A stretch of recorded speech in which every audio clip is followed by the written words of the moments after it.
Who the f wants to look at graphs while having a hoop convo? Kevin Wayne Durant.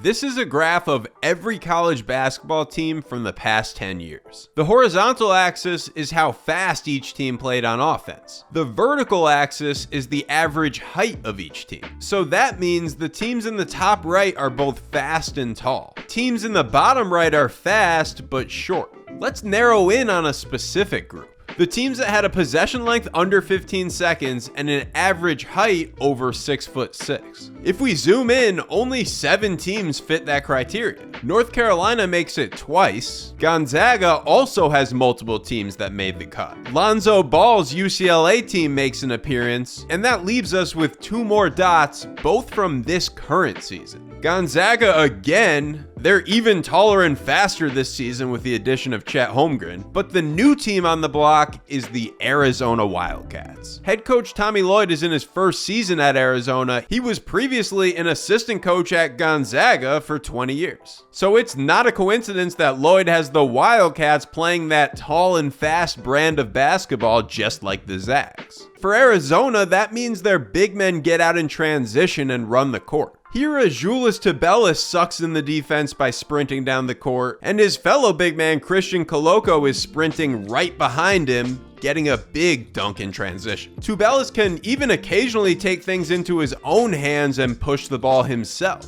Here he brings the ball up the court and then executes a give and go for the layup. Coaches love to stress the importance of the first 3 steps in transition. Watch how Tubelis starts behind his matchup here, but after steps 1, 2, 3, he takes a significant lead and then is able to maintain that advantage down the court to draw a foul. The willingness of a big man to run the court can also help open things up for the guards, sucking in the defense for 3-point attempts.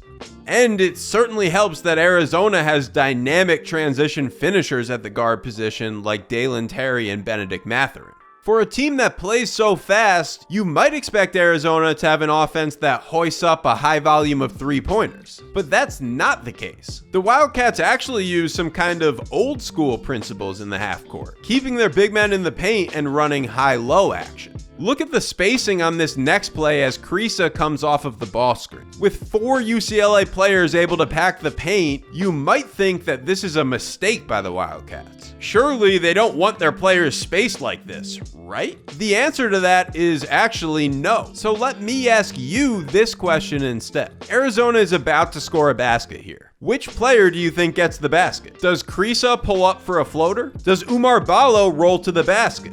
Does the ball go inside to Tubelis? Or does it get kicked out to Terry and Mathurin spotting up? Choose your answer now. We're going to come back to this play at the end of the video. And based on what you learn about Arizona before then, your answer might even change by the time we get there. We're getting closer to March, so please hit that subscribe button or even turn on notifications so you get all of my March Madness content coming next month. Thank you for watching, and a big shout out to Hudl for sponsoring today's video.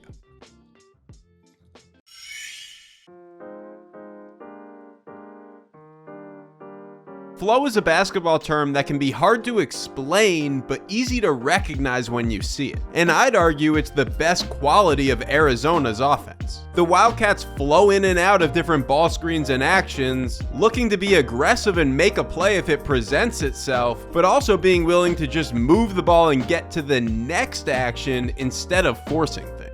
Colorado is hedging here, so Mathurin looks towards the roller, but Jabari Walker is giving just enough help to prevent the pass. The ball then goes to Koloko, and now the first thing he does is also look into the roller. Instead of forcing the issue, Arizona just flows into the next action, eventually wearing down Colorado's ball screen defense and forcing a costly mistake on the ball. It's that style of flow that the Wildcats offense is built on. They don't necessarily just play fast for the sake of playing fast. In fact, here's Tommy Lloyd discussing his philosophy. I don't care about running. It's not an aesthetic for me.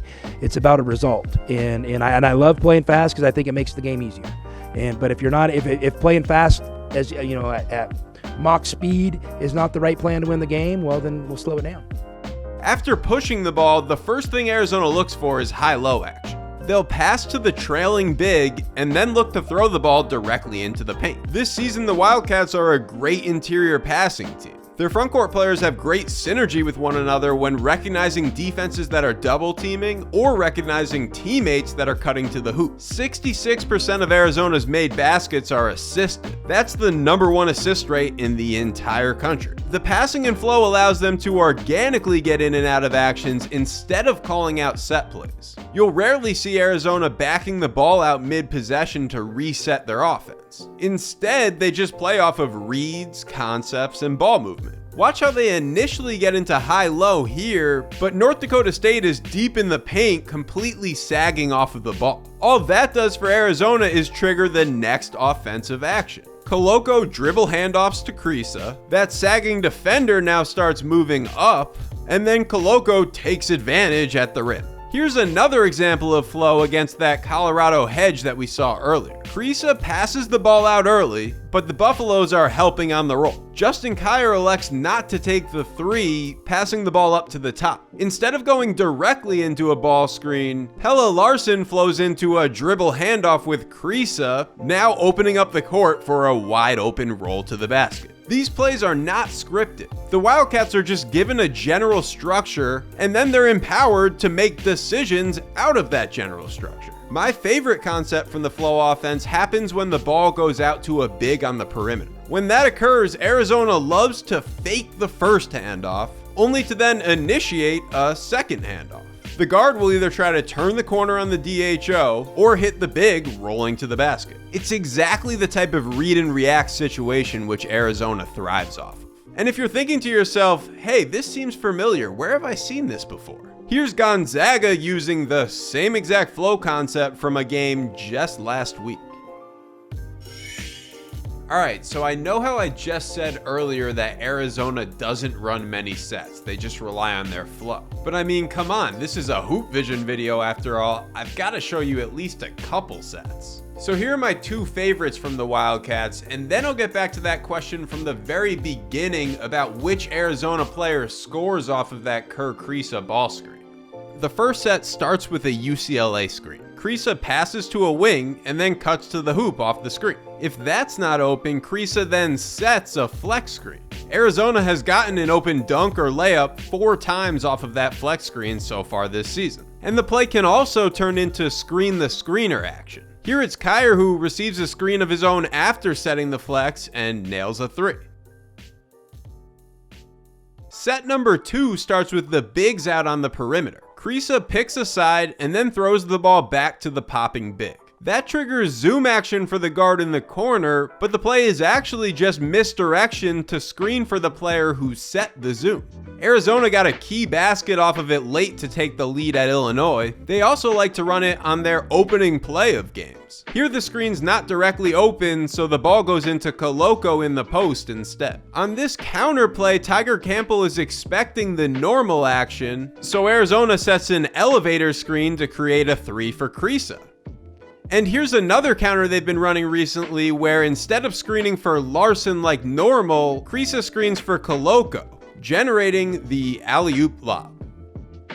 Somehow I've just made it almost 9 minutes into an analysis of Arizona's offense without saying the word duck in once. But don't you worry, I'll be saying it exactly 10 more times to end the video. Trust me, I counted. So now you got to ask the ball. He got to get easy buckets. Duck in. Give it to me. Get up and go up and score. A duck in is mostly just a fancy term for post up, but it starts before the post player even gets the ball. For most offenses, Tubelis would just space out to the corner here, giving Kier an open paint to operate. But Arizona uses the ball screen duck-in. Tubelis deliberately runs into the paint and seals his man. So why bring your man to the ball like that at all? Spacing is such a big part of basketball today, it doesn't seem to make a lot of sense to clog the paint. But both Gonzaga and now Arizona have dominated with the duck-in concept. And here's Tommy Lloyd giving a little insight as to why. I've coached this system for a lot of years, and you got to fight to get those high lows, fight to get those duck ins. You know, if you don't fight, I mean, they're not going to happen. They don't just happen, you know, out of thin air.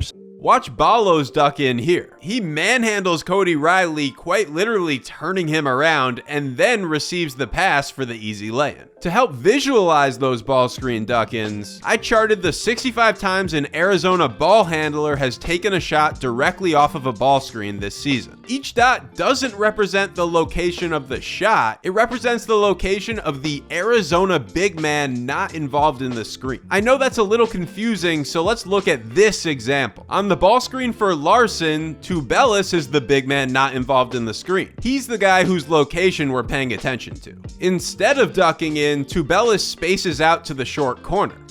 So this is the location where I charted him. As you can see, the Arizona bigs don't normally use the short corner. Most of their dots come in and around the paint. Those are the duck-ins. For comparison's sake, I also charted 65 of Auburn's ball screens the same way. Because they have a shooter like Jabari Smith playing the 4 position, Auburn's chart is much different. 35 of their 65 dots are from behind the 3-point line, with only a handful coming in the paint. In late January, Tubelis went out with an injury for Arizona. He missed most of the Stanford game and all of the Cal game. In those 2 contests, this is what the Wildcats chart looked like. So clearly, it's not like Tommy Lloyd can adjust if his team is forced to go small, but it's not necessarily the preferred style of play. The first thing Arizona is looking for off of a ball screen is to throw the ball into the post. That's the initial focus, to make the defense battle down low. But that battle can also help set up the rest of the offense. Watch here how Michigan is fighting with Tubelis on the inside. They're so worried about the duck-in, Koloko just gets a wide open dunk on the roll. Same thing on drives to the basket. It's hard for opposing big men to give help when they're getting sealed off by Tubelis or Koloko. That's how you can have simple plays like this one. Arizona just sets a ball screen out at half court and Kriisa glides his way right to the hoop. Even on plays where the paint looks extremely crowded, Arizona is good at playing through traffic. The Wildcats are off to a 24-2 start, largely due to their ability to dominate the paint. They're number 6 in the country in 2-point percentage and number 1 in the country in defensive 2-point percentage. So let's go back to where we started, Kriisa coming off of a ball screen. We now know why Tubelis is in the paint. He's ducking in. I'll give you a quick second to decide what happens next. Even in a crowded area, the Wildcats still get the post touch, with Tubelis finishing an easy basket off of the duck-in. Shout out to Hudl for sponsoring this video. I used Hudl Studio to animate some of the clips you saw in it, like this one where Tubelis beat his man down the floor. Those trackable player circles are my favorite feature of Hudl Studio app. I also used them in my Steph Curry video to animate the box and 1 and triangle and 2, and in my video on switching defenses to show the Lakers chasing Rip Hamilton around off of screens. If you're a coach or analyst looking to improve how you watch and edit film, there's a link in the description to learn more about Hudl's products. A quick reminder, please hit those like and subscribe buttons. I'll see you in the next one.